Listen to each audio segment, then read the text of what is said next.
ఆయన ఏం మాట్లాడాల, ముళ్ళు తీస్తాను, ముళ్ళు ఉంచుతాను, తర్వాత చూద్దాం మాట్లాడలా. ఏమన్నాడు తెలుసా ఆయన? నా కృప నీకు చాలు. ఆయన్ని అడిగేదే, నువ్వు చెప్పేదేంటి? నేను చెప్పా కదా సార్, నేను ప్రార్థన చేస్తుంటే నాకు ఎవరు చూపిస్తున్నాడు? అబ్రహాం. నేను అడిగేదేంటి, నువ్వు చూపించేదేంటి? అపోసైన పౌలు దేవుడిని అడుగుతున్నాడు ముళ్ళు తీయమని. ఈయన అడిగేదేంటి, ఆయన చెప్పేదేంటి? రమేష, అడిగేదేమన్నా ముళ్ళు తీయని, తీస్తావా తీయవా? తీయకపోతే నేను ఉంచుకోవాలా? ఎంతకాలం ఉంచాలి? ఇలాగా ఏదో క్లారిటీ ఇస్తే బాగుంటుందిగా. నా కృప నీకు చాలు అంటున్నాడు.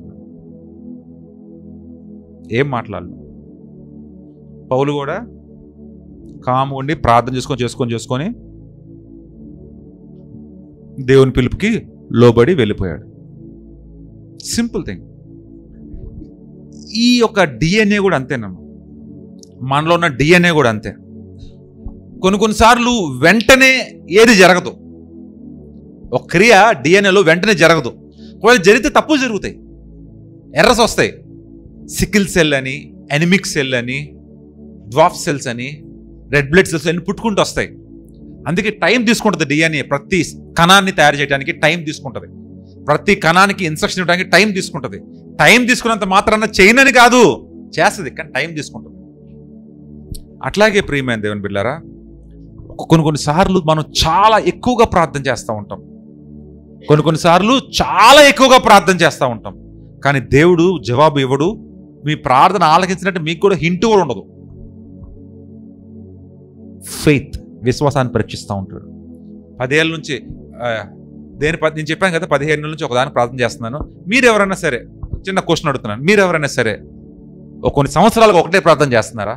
కొన్ని సంవత్సరాలుగా, ఎన్ని సంవత్సరాలుగా? ప్రార్థన వద్దుకని టైం చెప్పండి. ఎన్ని సంవత్సరాలుగా? 16 సంవత్సరాలు.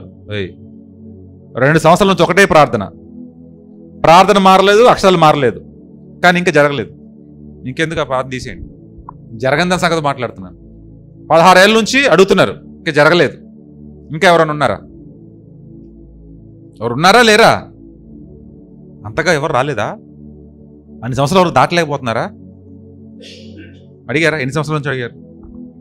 5 సంవత్సరాల నుంచి అడుగుతున్నారు, జరగలేదు కదా ఇంకా. Very good. మనందరికి దేవుడు అడిగామనుకో ఒకవేళ ఎందుకయ్యా అని, అబ్రహాం చూపిస్తాడు. సైలెంట్ అయిపోవడం. 15 ఏళ్ళ నుంచి ప్రార్థన, 16 ఏళ్ళ నుంచి ప్రార్థన, 5 ఏళ్ళ నుంచి ప్రార్థన. కొంచెం చెప్పడానికి సిగ్గుపడుతున్నారు, భయపడుతున్నారు, ఇబ్బంది పడుతున్నారు. కొన్ని సంవత్సరాలుగా వాళ్ళు ప్రార్థన చేస్తున్నారు ఒక విషయాన్ని బట్టి. జరగదు ప్రియమైన దేవుని బిడ్డలారా. జరిగింది, కానీ జరిగితే ఎంత గొప్పగా ఉంటామో మనం అనేది దేవుడు మనల్ని నిరీక్షణలో పరీక్షిస్తూనే ఉంటాడు. ఆ పరీక్ష నెగ్గాలి మనం. హల్లెలూయా. నా 3వ point, delayed blessing tests patience. కొన్నిసార్లు దేవుడు అడిగిన వెంబడే ఇవ్వడు, 15 ఏళ్ళు ప్రార్థన చేసినా ఇవ్వడు, ఇంకా డిలే చేస్తూ ఉంటాడు ఆన్సర్లు. Delay delay delay delay delay. వీడు ఓర్పుగా ఉంటాడా లేదా అని చూస్తాడు.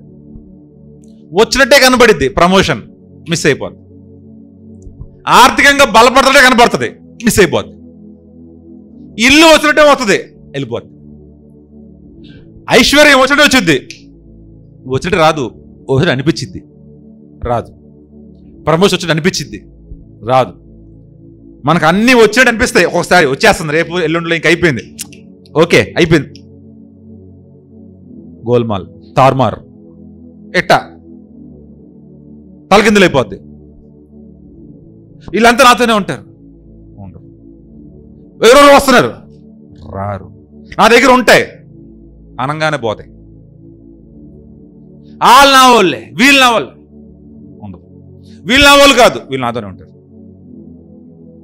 ప్రియమైన దేవుడు జ్ఞాపకం చేసుకోండి, ఒక్కొక్కసారి దేవుడు ఇస్తున్నట్టే కనపడుతుంది, వచ్చినట్టే కనపడుతుంది, రేపెళ్ళి మనం పొందుకున్నట్టే కనపడుతుంది. మన పక్కనోడికి వచ్చింది, మన ముందోడికి వచ్చింది, మన పక్కనోడికి వచ్చింది, మన వెనకాలోడికి వస్తుంది. అదృష్టం మనకి రాదు.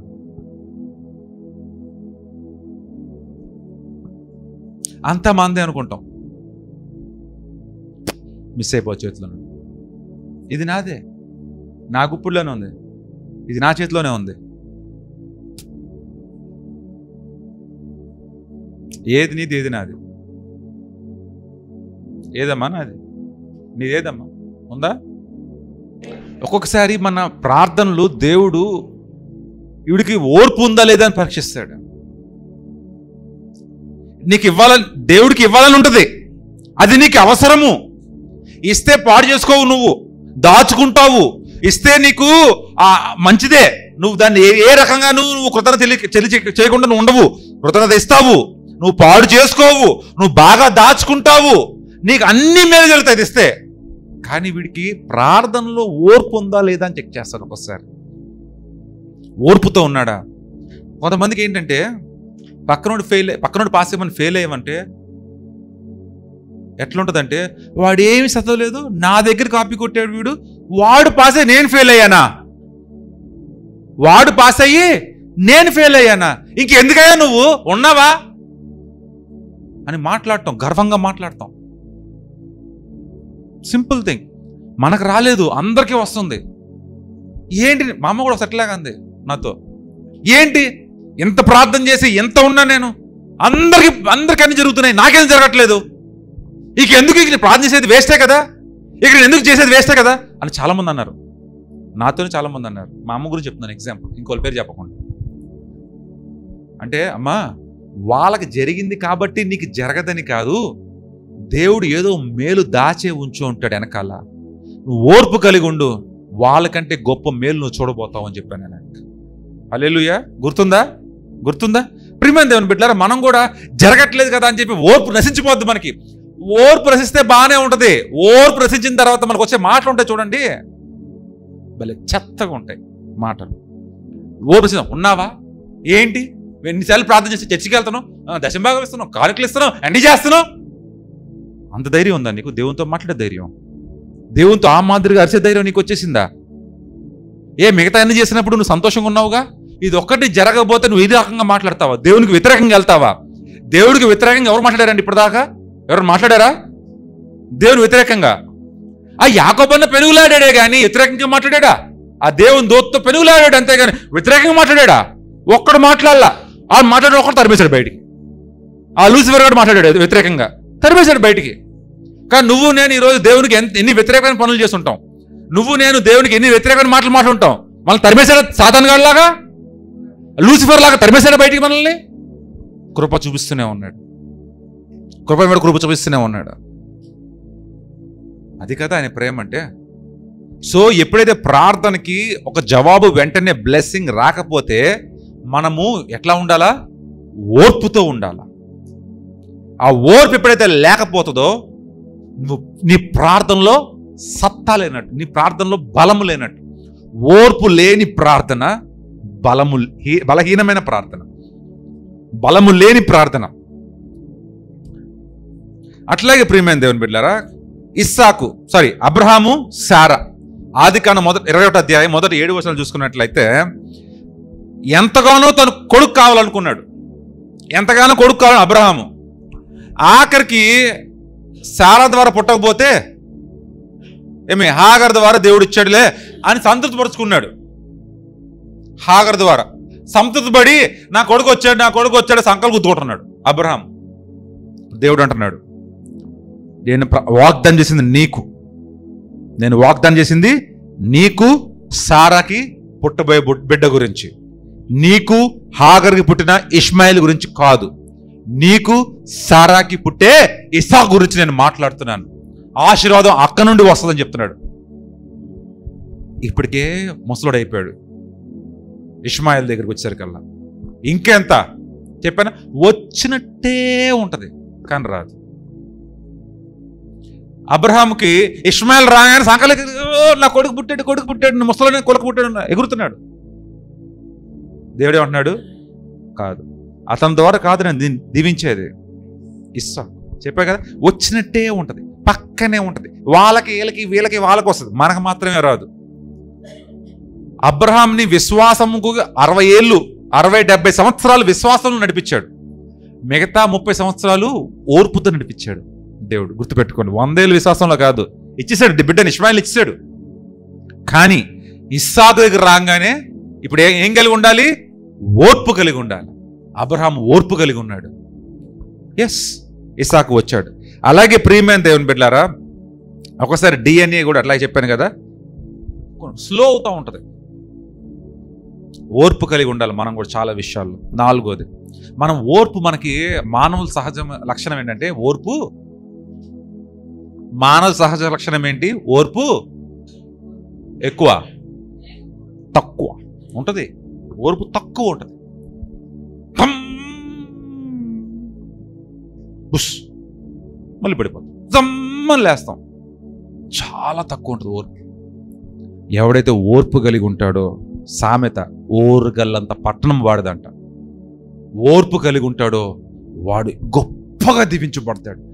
ఓర్పు కలిగి ఉంటాడో వాడికి గొప్ప ఆశీర్వాదాలు దేవుడు దాచుంటాడు. ఫర్ ఎగ్జాంపుల్, శరత్ గారికి ఒక విషయము, ల్యాప్టాప్ కావాలి, అది చిన్నది అడిగాడు దేవుడిని అడిగాడు శరత్ గారు. అడిగిన తర్వాత దేవుడు ఒకటి ఇవ్వాలని ప్లాన్ చేశాడు, ఇవ్వట్లా, ఇంకా ఇవ్వాల. ఓర్పు కలిగి ఉన్నాడు. 10 ఏళ్ళు 15 ఏళ్ళు. ఇది ఇవ్వాలనుకున్న దాన్ని దేవుడు ఏం చేస్తాడు సార్? పెద్దది చేస్తాడు. నీ ఓర్పు నీ ప్రార్థనలో ఎంత గొప్పగా అవుతుందో,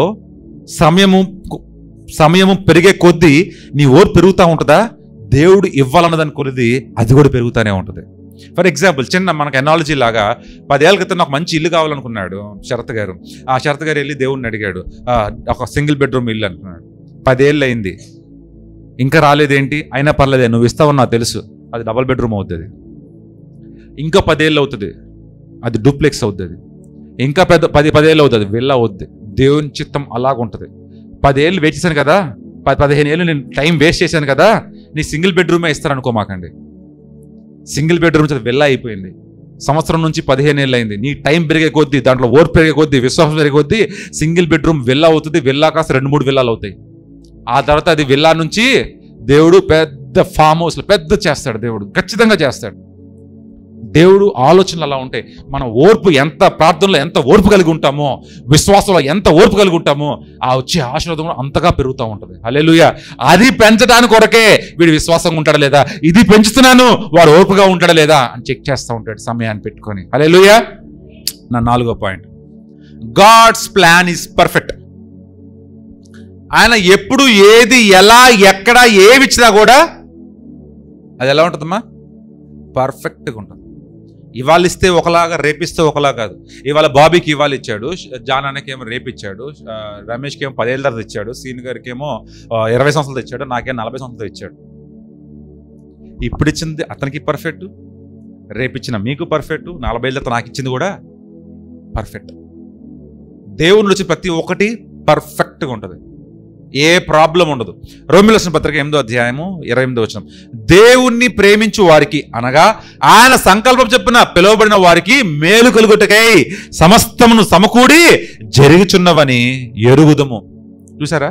దేవుని ప్రేమించు వారికి, ఆ ప్రేమించినప్పుడే మన ప్రార్థనలో ఓపిక ఉంటుంది, ప్రేమించినప్పుడే ఆ ప్రార్థనలో విశ్వాసం ఉంటుంది, ప్రేమించినప్పుడే ఇవ్వకపోయినా సరే నేను హ్యాపీగా ఉంటా, నేను నిన్ను ప్రేమిస్తున్నాను, ఇస్తున్నావు కాబట్టి కాదు, ఇవ్వకపోయినా నిన్ను ప్రేమిస్తున్నాను.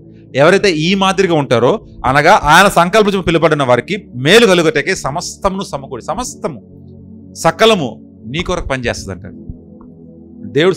సమస్తము నీ కొరకు పనిచేసేలా చేస్తాడంట దేవుడు. అలాగే ప్రియమైన దేవుని బిడ్డలారా, యోసేపు కథ చూసుకున్నట్లయితే ఆదికాండం 37 అధ్యాయం నుంచి 50 అధ్యాయం వరకు, ఈ దాదాపు 13 అధ్యాయాలు చూసుకున్నట్లయితే ప్రియమైన దేవుని బిడ్డలారా, యోసేపు ఎంత శ్రమలు పొందుకున్నాడు, ఎన్ని కష్టాలు పొందుకున్నాడు. అన్నల నుంచి అదే బయటికి వెళ్తే గోతులో పడేయటం, దాన్ని తీసుకెళ్ళి అమ్మేయటం, అక్కడికి వెళ్ళి చెరసాలలో పడేయటం, అవి చేయటం, ఈ చేయటం, దాదాపు తన సగం జీవితం అంతా ఈ చెరసాల్లోనూ, అన్నల చేత కించపరచడంలోనూ, అమ్ముడుపోవడంలోనూ, ఖైదీగా ఉండటంలోనే అయిపోయిందే. తర్వాత వచ్చిన రిజల్ట్ ఎలా ఉంది? ఐగుప్తు మొత్తానికి ప్రైమ్ మినిస్టర్ అయిపోయాడు. దేశం కాని దేశంలో నుంచి వెళ్ళి ఆ దేశంలో ప్రైమ్ మినిస్టర్ అవటం అంటే మాటలా? మనం ఈ దేశంలో ప్రైమ్ మినిస్టర్ అవటమే చాలా కష్టం, అదే పక్క దేశంలోకి వెళ్ళి ప్రైమ్ మినిస్టర్ అంటే అవుద్దా? అట్లాంటి గొప్పతనము దేవుడిదండి. అట్లాంటి గొప్ప కార్యాలు చేస్తాడు ప్రియమైన దేవుని బిడ్డలారా. ఎవరైనా ఎక్కువ కష్టపడుతున్నారా, ఎక్కువ ఇబ్బంది పడుతున్నారా, ఆయన విశ్వాసం వదులుకోలేదా, ఆయన నిరీక్షణ వదులుకోలేదా, వారికి వచ్చే ఫలం ఉంటుందండి, ఎంత అద్భుతంగా ఉంటుందంటే, ఎంత రమ్యంగా ఉంటుందంటే, ఎంత గొప్పగా ఉంటుందంటే ప్రియమైన దేవుని బిడ్డలారా, వర్ణించలేము. అంత గొప్ప ఆశీర్వాదం మనం పొందుకోబోతా అంటారు. ఎప్పుడైతే అటువంటి ఆశీర్వాదం, ఎవ్వరు వివరించలేని ఆశీర్వాదం, ఎవ్వరు నమ్మశక్యం కాని ఆశీర్వాదం మీకు కావాలంటే మీ ప్రార్థనలో ఓర్పు కలిగి ఉండాలా, విశ్వాసం కలిగి ఉండాలా. ఎన్ని సంవత్సరాలైనా సరే, ఇచ్చినా ఇవ్వకపోయినా కానీ ఆయన్ని ప్రేమిస్తూ ఉండాలి. ఇచ్చినా ఇవ్వకపోయినా, ఇస్తేనే ప్రేమ ఎక్కువ, ఇవ్వబోతే కాదు. కొంతమంది ఇస్తే చచ్చుకొస్తారు, లేకపోతే రారు.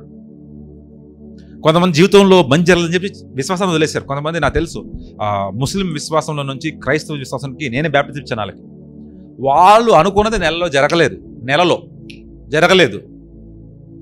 ఎంతండి? నెలలో జరగలేదు. వాళ్ళు వెనక్కి వెళ్ళిపోయారు. అక్కడ 20 ఏళ్ళు 15 సంవత్సరాలు జరగలేదని ఇక్కడికి వచ్చారు. ఏసైకి మాత్రం ఒక నెల టైం ఇచ్చారు. ఇప్పుడు ఏసయ్య ఇచ్చి ప్రూవ్ చేసుకోవాలని అనుకోవట్లేదు. అతను వీడిలో నిరీక్షణ ఉందా, వీడిలో విశ్వాసం ప్రూవ్ చేసుకున్నా అనుకున్నాడు, వాడు ఫెయిల్ అయ్యాడు, వెనక్కి వెళ్ళిపోయాడు. అట్లాగే చాలా మంది హైందవులు, నేను ఈ సంఘంలో చెప్తున్నాను, వెనక్కి వెళ్ళిపోయారు. దేవుని దగ్గరికి వస్తే మీకు అది వస్తుంది, దేవునిలోకి రండి ఇది వస్తుంది, చర్చికి రండి అది వస్తుంది, మీ పిల్లలు కావట్లేదు చర్చికి రండి, పిల్లలు అవుతాయి, ఎగ్జామ్లో ఫెయిల్ అవుతున్నారు చర్చికి రండి, ఎగ్జామ్ పాస్ అవుతారు, మీకు అది అవ్వట్లేదా రండి, మీకు కారు కావాలా ఇంటికి రండి, ఎక్కడ రండి అక్కడ రండి. ఎక్కడైనా వాక్యంలో ఇది చెప్పాడా యేసయ్య ఈ మాట? నిరీక్షణ కలిగి ఉండమని వాక్యాలు ఉన్నాయి, విశ్వాసం కలిగి ఉండి వాక్యాలు ఉన్నాయి, నీకు కలగదు నీకు ఇవ్వను అని చెప్పే వాక్యాలు ఉన్నాయి. వాటిని పట్టుకోరు, ఇచ్చే వాక్యాలని పట్టుకుంటారు, ఎవరనే వాక్యాలను పట్టుకోరు. ఎందుకంటే మనకి ఏదైతే సంభవం ఉంటుందో అదే బాగుంటుంది. ప్రియమైన దేవుని జ్ఞాపకం చేసుకోండి, మీరు ఎక్కువ కాలం నిరీక్షించారా? 5 ఏళ్ళే కదా మీరు ఉంది, ఇంకొక 5 ఏళ్ళు అయితే 5 ఏళ్ళే పోద్ది. 5 ఏళ్ళు సంపాదించినంత ఇంకొక 5 ఏళ్ళలో ఎప్పటికీ సంపాదించిన కృప దేవుడు మీకు అనుగ్రహించబోతాడు. అట్లాగే 16 ఏళ్ళు వెయిట్ చేశారు, దేవుడు ఖచ్చితంగా ఇవ్వబోతాడు, ఇస్తాడు. అంతే. హల్లెలూయా. ఇస్తాడు. ఆయన ఇచ్చే దేవుడు, ఆయన అంతే. ఆయన తీసుకునే దేవుడు కాదు, ఏది తీసుకోడు, ఆయన ఇచ్చే దేవుడు. ఎట్లాగైనా ఇవ్వాలనుకుంటాడు. కానీ విశ్వాసంలో ఎక్కువ ఉన్న వాళ్ళకి ఇంకా ఎక్కువ ఇవ్వాలనుకుంటాడు, నిరీక్షణలో ఉన్న వాళ్ళకి ఇంకా ఎక్కువ ఇవ్వాలనుకుంటాడు. ఆ ఎంత పెద్దది పెంచాలా అనేది ఒక మీటర్ కావాలి. ఆ మీటర్ ఎక్కడ ఉందంటే మిమ్మల్ని చూస్తాడు. 16 ఏళ్ళు మీటరు, 5 ఏళ్ళు మీటరు, 15 సంవత్సరాలు మీటరు. ఇంకా పెంచుతాడా పడిపోతాడా, పెంచుతాడా పడిపోతాడా? పడిపోతే మొత్తం పోద్ది, మొత్తం 15 ఏళ్ళు పోద్ది, 16 ఏళ్ళు పోద్ది, 5 ఏళ్ళు పోద్ది. పడకుండా అదే మాదిరిగా అట్లాగే ఉంటే మాత్రం ఖచ్చితంగా మన ఆశీర్వాదాలు కూడా పెరిగిపోతూ ఉంటాయి, ఆశీర్వాదాలు కూడా పెరుగుతూ వస్తాయి. దేవుడు తక్కువ చేసే దేవుడు కాదండి, దేవుడు మనం తక్కువ ఇచ్చే దేవుడు కాదు, చాలా గొప్ప చేస్తాడు దేవుడు మనల్ని. అట్లాగే ప్రియమైన దేవుని బిడ్డలారా, మన DNA కూడా అట్లాగే. ఎలాంటిదంటే మన బాడీ మొత్తం ఎలా పనిచేయాలి, చక్కగా పనిచేయాలి లేదా అని వెయిట్ చేసి టైంకి రిలీజ్ చేస్తూ ఉంటాం. ఒకవేళ ఒక్కసారి ఒక టైంలో రిలీజ్ చేయవన్న తర్వాత ఆగిపోయినట్టు కాదు, మళ్ళీ కొంత టైం అయిన తర్వాత మళ్ళీ వెంటనే రిలీజ్ అవుతుంది. ఆ టైంకి మన నీరసంగా ఉంటుంది, మనకి బాగోదు, మనకి జ్వరంగా ఉండొచ్చు, జ్వరంగా ఉన్నోడికి బలం ఉండదు, ఇబ్బందులతో ఉన్నోడు బలంగా ఉండడు. ఆ టైంలో DNA కూడా బలాన్ని అందజేయదు, వెయిట్ చేస్తుంది. ఎప్పుడైతే మనం అన్ని తగ్గిపోతాయా వెంటనే బలం పెరుగుకుంటూ వస్తుంది, DNA వెంటనే బలాన్ని రిలీజ్ చేస్తుంది. చేయనంత మాత్రాన్ని చేయదని కాదు, వస్తుంది కానీ టైం తీసుకుంటుంది, అంతే, జస్ట్ టైమింగ్. అట్లాగే ప్రియమైన దేవుని బిడ్డలారా, ఈ కంక్లూషన్కి వెళ్ళే ముందు ఒక్కసారి చిన్న రీక్యాప్ చేద్దాం. ఒక్కోసారి ప్రార్థన చేయగానే వెంటనే జవాబు, అయ్యా రేపు వెళ్తున్నా, నాకు ఉద్యోగం కావాలి, వెంటనే ఉద్యోగం వస్తుంది, అయ్యా నాకు అది కావాలి, వెంటనే అయిపోద్ది. దాని గురించి ఒకటి గుర్తుపెట్టుకో, వెంటనే అయిపోతుందంటే దేవుడు ఏం పరీక్షిస్తాడు? వీడి కృతజ్ఞత ఉందా లేదా అని పరీక్షిస్తాడు. అట్లాగే కొన్నిసార్లు దేవుడు ప్రార్థన ఆలకించడు. మీ ప్రార్థన చేస్తారు 15 ఏళ్ళు 5 ఏళ్ళు 10 ఏళ్ళు పోతానే ఉంటుంది, జరగదు. ఏం పరీక్షిస్తూ ఉంటాడు? విశ్వాసం ఉన్నాడని పరీక్షిస్తాడు. అట్లాగే మూడోది, ఒకసారి జవాబు ఇవ్వడం లేట్ చేస్తాడు దేవుడు, అబ్రహాంకి ఏ మాదిరిగా, సారాకి ఏ మాదిరిగా లేట్ అయిందో అదే మాదిరి లేట్ చేస్తాడు మీ జీవితంలో కూడా. 5 ఏళ్ళు 10 ఏళ్ళు 15 సంవత్సరాలు 16 సంవత్సరాలు లేట్ చేస్తూ ఉంటాడు. ఇవ్వడని కాదు, ఇస్తాడు. కానీ వీడి నిరీక్షణతో ఉన్నాడా లేదా అని చెక్ చేస్తాడు. ఫస్ట్ థింగ్ ఏంటి? కృతజ్ఞత ఉందా లేదా అని చెక్ చేస్తాడు. రెండోది విశ్వాసం ఉందా లేదా చెక్ చేస్తాడు. మూడోది నిరీక్షణ ఉందా లేదా చెక్ చేస్తాడు. మరి నాలుగోది ఆయన పర్ఫెక్ట్ టైమింగ్ కొరకు మనం ఎదురు చూస్తున్నామా లేదా అని చెక్ చేస్తాడు. దేవుడు మనకి ఏది ఎప్పుడు కలగజేస్తాడో అది పర్ఫెక్ట్ టైమింగ్. పిల్లలు 10 ఏళ్ళతో పుట్టారా, టైమింగ్, ఆ టైమింగ్ వేరే. 5 ఏళ్ళతో పుట్టారా వేరే, 2 ఏళ్ళతో పుట్టారా వేరే, ఆ టైమింగ్ వేరే. ఆ టైమింగ్ కోసం ఎదురు చూస్తున్నాడు. యెహోవా కోసం ఎదురు చూచేవారు నూతన బలం పొందుకుందరు. ఈ ఈ ఈ టైంలో నిరీక్షణ కోల్పోకుండా విశ్వాసంతో ఉండి 15 ఏళ్ళు, ఈ బ్రదర్ 5 ఏళ్ళు, ఆ సిస్టర్ 16 సంవత్సరాలు, 15 సంవత్సరాలు, అట్లా అందరూ నిరీక్షణ కోల్పోకుండా ఏ ఒకరికి ఎదురు చూస్తున్నామా, బలం పొందుకోవాలి. దానిని బట్టి బలహీనం అవ్వకూడదు. 16 ఏళ్ళు టైంని బట్టి నువ్వేం పొందుకోవాలమ్మా, బలం పొందుకోవాలి, బలహీనం అవ్వకూడదు. ఎప్పుడైతే ఈ మాదిరిగా ఉంటామో దేవుడు ఖచ్చితంగా ఇవ్వాల్సిన ఆశీర్వాదం కంటే గొప్పగానే దేవుడు ఎక్కువ దీవిస్తాడు. హల్లెలూయా. మరి మెయిన్ టేక్ అవేస్ ఏంటి చూద్దాం ఒకసారి. మనం ఏం తీసుకోవాలి మరి దీంట్లో? దేవుని సమయం, ఆయన ఎలా పనిచేస్తాడు దాన్ని బట్టి ముందుకెళ్ళాలి. కృతజ్ఞత కలిగి ఉండాలి, విశ్వాసంతో కలిగి ఉండాలి, ఓర్పు కలిగి, నిరీక్షణ కలిగి ఉండాలి. ఎప్పుడైతే ఎన్ని జరుగుతాయో మన జీవితంలో గొప్ప కార్యాలు జరుగుతాయి. ఏవేంటి? ఆయన టైమింగ్లో జరగాలి ఏదైనా సరే. విశ్వాసము, ఓర్పు, నిరీక్షణ, కృతజ్ఞత, ఇవన్నీ కలిగి ఉంటేనే దేవుడు గొప్ప కార్యం జరుగుతూ ఉంటుంది, లేదా జరగదు. కానీ గొప్ప కార్యం జరిగింది కదా అని ప్రార్థన చేసుకుని వెళ్ళిపోకూడదు. గుర్తుపెట్టుకోండి, ఇది బాగా గుర్తుపెట్టుకోండి. నేను ప్రార్థన చేస్తున్నాను కదా అని వెళ్ళిపోకూడదు. You have to anticipate. Anticipate అంటే ఎదురు చూడటం. ఈ 5 ఏళ్ళు ప్రార్థన చేస్తారు కదా, దానిలో ఎదురు చూడాలి. మీరు ప్రార్థన మాత్రం సరిపోదు, దానిలో ఎదురు చూడటం నేర్చుకోవాలి. ప్రార్థనలో వేచి ఉండటం వేరు, ఎదురు చూడటం వేరు. నాకు ఉద్యోగం కావాలి, నేను ఆ బ్రదర్ చెప్పా వాళ్ళు చూసుకుంటారులే, లేదా ఆ అన్నకి చెప్పా వాళ్ళు చూసుకుంటారులే అని నా పని నేను చూసుకున్నాను, జరగదు. మీరు చూడాలా, నేను ఎదురు చూడాలా. మీ దగ్గర నుంచి రావాలా, ఆయన దగ్గర నుంచి రావాలా, నేను కష్టపడాలి. అప్పుడు ఎట్లుజన వస్తుంది. ఎదురు చూడటం అంటారు దాన్ని. నేను ఆ అన్నయ్య చెప్పాను, అక్కకి చెప్పాను, వాళ్ళు చూసుకుంటారులే, నాకు అవసరం లేదు, ఈ అమ్మ చెప్పాను, అమ్మ చూసుకుంటుందిలే అని చెప్పి నా పని నేను చేసుకున్నాను అనుకోండి, ఉద్యోగం నాకు ఇప్పుడు రాదు. ఎదురు చూడటం, యాంటిసిపేటింగ్, ఎదురు చూస్తూ ఉండాలి, అప్పుడు వస్తుంది. ఎదురు చూడకుండా ప్రార్థించుకుంటూ వెళ్ళిపోతా ఉంటే ఉండదు. ఆ ప్రార్థించుకుంటూ నువ్వు ఆ క్రియ చేస్తూ ఉండాలి, అప్పుడే అభివృద్ధి. అట్లాగే కాల్ టు యాక్షన్. ఎలాగ దేవుని టైంకి రెస్పాండ్ అవ్వాలి? మన హృదయం ఎప్పుడు కూడా దేవుని చిత్తాన్ని ఎరిగి ఉండాలి. మన హృదయం ఎప్పుడు దేవుని చిత్తాన్ని ఎరగకుండా కొంచెం 1 డిగ్రీ పక్క వెళ్ళిపోయినా కూడా, ఎంతమ్మా 1 డిగ్రీ, ఇది ఒక 90 degrees అనుకుందాం. 1 డిగ్రీ వెళితే వెళ్ళే కొద్దీ డిస్టెన్స్ పెరిగిపోద్ది, అవునా? ఫర్ ఎగ్జాంపుల్, ఇది ఒక దారి, ఇది ఒక దారి. ఇదేమో ఈ గోడ వైపుకి వెళ్ళటానికి, ఇదేమో ఈ మూలకి వెళ్ళటానికి. ఓకే, దానికి దీని దూరం ఎంత? ఒక 15 అడుగులు ఎంత ఉంటుంది. 100 కిలోమీటర్ల తర్వాత ఈ దారి ఎంత ఉంటుంది? 2 ఊర్లు అయిపోతాయి. ఈ 15 అడుగులే 2 ఊర్లు అవుతాయి. ఇటు వెళ్తే ఒక ఊరు వస్తుంది, ఇటు వెళ్తే ఇంకో ఊరు వస్తుంది. అదే ఒక 1000 కిలోమీటర్లు దాటితే ఇదొక దేశం, అదొక దేశం. మనం 1 డిగ్రీ కూడా పక్కకు వెళ్ళకూడదు. 1 డిగ్రీ, ½ డిగ్రీ కూడా. ఈ 1 డిగ్రీ పక్కకి వెళ్ళిపోయినా 16 సంవత్సరాలు ప్రార్థన చేసి, 5 ఏళ్ళు 15 సంవత్సరాలు ప్రార్థన చేసినా ఈ టైం వెళ్ళే కొద్దీ ఏమవుద్దంటే 1 డిగ్రీయే, కానీ అవతల ఎంత దూరం అయిపోద్ది. నువ్వు ఇంకో దేశానికే పోతావు, ఇంకో ఊర్లో ఉంటావు. 15 అడుగులే కదా అనుకుంటావేమో, అక్కడికి వెళ్తే చాలా దూరం అయిపోతూ ఉంటుంది. సో 1 డిగ్రీ కూడా మారకుండా మన హృదయాన్ని ఎప్పుడు దేవుని వైపు ఉంచుకోవాలి. ఎప్పుడు ఆయన అన్ని ఇస్తూ ఉంటాడు, కానీ మర్చిపోకుండా గుర్తుపెట్టుకోండి, కృతజ్ఞత, విశ్వాసము, నిరీక్షణ, గాడ్స్ టైమింగ్, దేవుని చిత్తం. ఈ 4 ఎవరి జీవితంలో ఉంటాయో దేవుడు వాళ్ళ కొరకు సమకూర్చింది ప్రతి ఒక్కటి ఇస్తాడు. అంతేకాకుండా బ్లెస్సింగ్స్ ఆఫ్ రెస్టోరేషన్ అని ఉంటుంది. అంటే ఏంటంటే కోల్పోయింది కూడా తిరిగి దేవుడు నీకు ఇస్తాడు. అదవుతుందండి. ఇప్పుడు మీ దగ్గర కొంత ఉంది, అది మీరు కోల్పోయారు. దేవుడు మీకు ఇస్తాన వాగ్దానం ఉంది, అది కొద్దిగా ఉంది. సో ఈ కోల్పోయింది తిరిగి ఇచ్చి ఆయన ఇవ్వాలనుకున్న తిరిగి మీకు ఇస్తాడు. హల్లెలూయా. ఎంతమందికి ఎటువంటి ఆశీర్వాదం కావాలా? ఎంతమందికి ఎటువంటి దీవెనలు కావాలా? 1 2 3 4 5 6 లెక్క పెడితే చేతులు లెగుస్తున్నాయేంటి? అడుతుంటే ఎవరు చేతులు ఎత్తట్లేదు? ముగ్గురే ఎత్తారు. ఎంతమంది కావాలి? ముగ్గురే అన్నారు. నంబర్లు లెక్క పెట్టకపోతే బయటకు వస్తున్నాయి. దేవుడు చూస్తూ ఉంటాడు. ప్రియమైన దేవుడు, అటెంటివ్గా ఉండాలి. వెంటనే క్యాచ్ చేయాలి. బాల్ వస్తున్నప్పుడే క్యాచ్ చేయాలి. బాల్ వెళ్ళిపోయాక నేను పట్టుకుంటానంటే గాలిని పట్టుకోవటం. ఆశీర్వాదం కూడా అంతే. వేచి ఉండటం.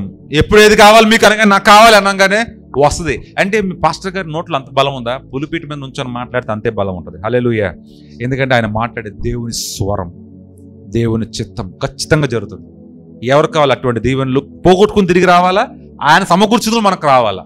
ఎంతమంది కావాలి ఇప్పుడు ఆశీర్వాదం? ఆమేన్. ప్రార్థన చేసుకుందాం. అందరు తలలు వంచుకొని కళ్ళు మూసుకొని ఏకీభవించండి.